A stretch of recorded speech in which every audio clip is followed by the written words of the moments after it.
무능, 위선, 내로남불 뭐 그에 대한 심판이다. 4년 동안 맡겨놨더니 공정하겠다고 해놔놓고 가장 불공정하고 정의롭다 그랬는데 가장 부정의하고 뭐 평등할 거라 했는데 가장 불평등한 자기들끼리만 살아가는 자기들의 리그가 되어 있어. 내 편만이 자기가 챙길 사람이고 내 편 아닌 건 적이다.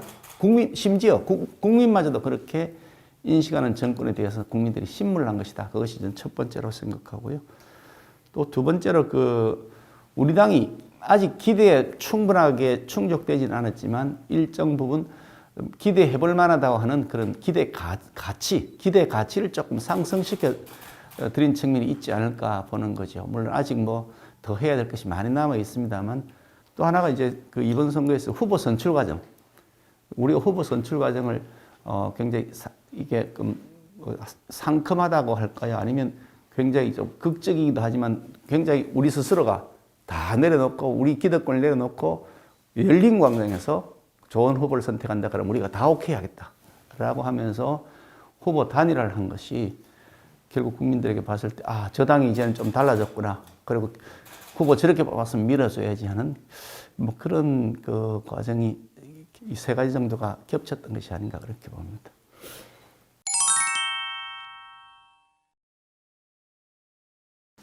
우선 이번에 원내 선거가 이제 곧 있을 예정인데 출마를 하려고 지금 준비하고 있고요. 출마하려는 이유는 첫 번째로는 이제 문재인 정권에 대한 심판, 문재인 정권이 가지고 있는 이게 헌법 파괴, 민주주의 파괴, 선거 유린 이와 같은 아주 나쁜 그런 비민주적 행동에 대해서 심판하는 데서 내가 직접 피해자 당사자이기 때문에 가장 심벌의 의미가 있다.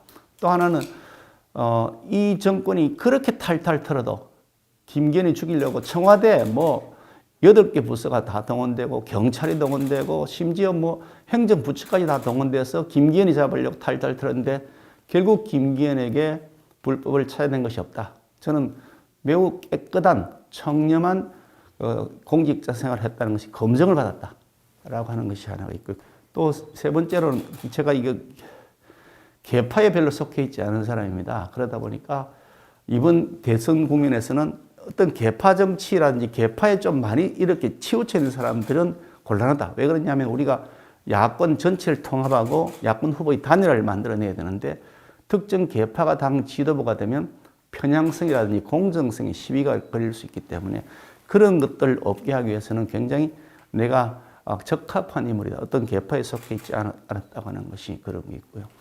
또 하나는 우리 당내에서 이제 당내에서의 문제인데요.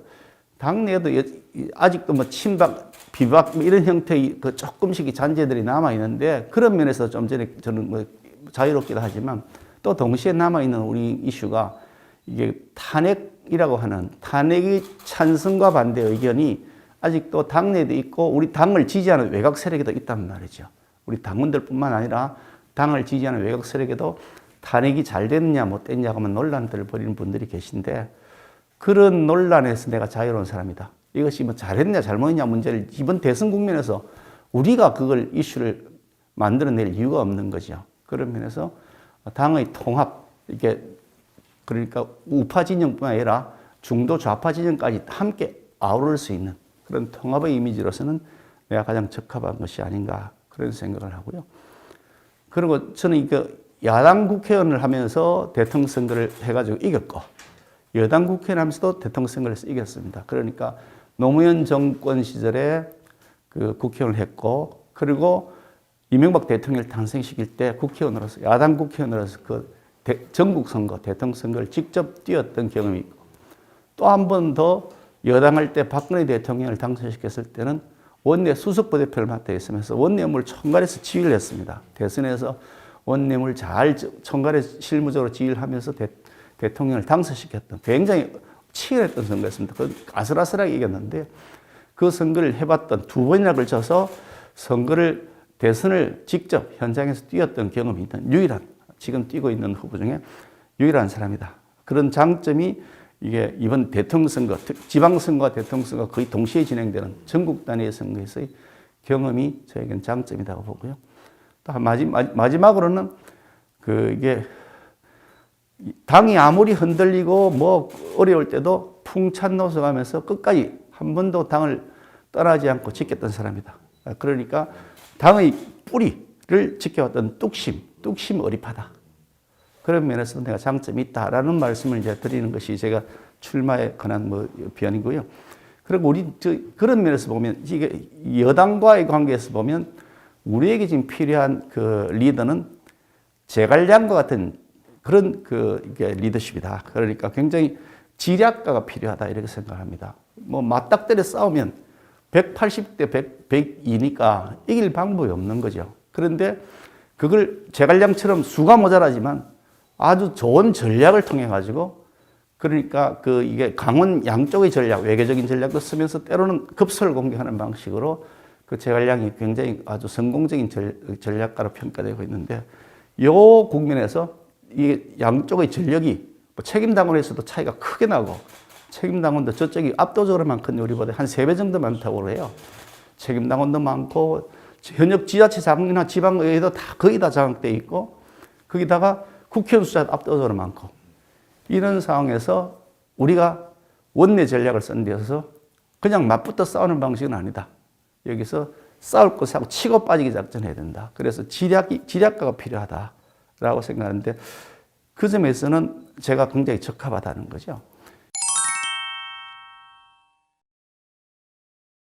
지금 그 서울시의 경우에 벌써 이제 안철수와 사이에서 그 공동정부를 구성하기 논의를 진행하고 있는 것으로 알고 있고 조만간 아마 무슨 성과가 나올 것 같다고 한다는데 그런 시도를 보시면 아시지만 우리는 야권 통합을 위해서 우리가 가지고 있는 기득권을 끝까지 고집하거나 그걸 뭐 중시할 생각이 아니다라는 것이고요. 다만 그런데 우리에게 필요한 것은 우리 자각 능력 또한 키워야 된다. 당이라고 하는 것이 주인의식 없이 늘 열패감을 가지고서 패배주의에 빠져 있으면서 외부 인사를 끌어오는 것만으로 덩치를 키워야 된다고 생각하면 그건 잘못됐다는 거죠. 결국 기호의 2번 오세훈 후보가 당선되었기 때문에 당이 힘을 다시 얻는 것이지 만약 기호 4번 안철수 후보가 서울시장으로 당선되었다면 물론 현 정권에 대한 심판의 의지는 관철을 시킬 수 있겠지만 당은 지금 굉장히 큰 혼란에 빠져 있을 것이다. 그런 면에서 보면 우리 자각 능력을 키우지 않고 무작정 외부 인사를 막 끌어모으는 방식은 옳지 않다. 그러니까 국민의힘이라고 하는 야당의 기둥, 그 중심 기둥축을 유지할 수 있도록 우리의 능력을 배가시키는 것이 급선무다. 그렇게 생각합니다.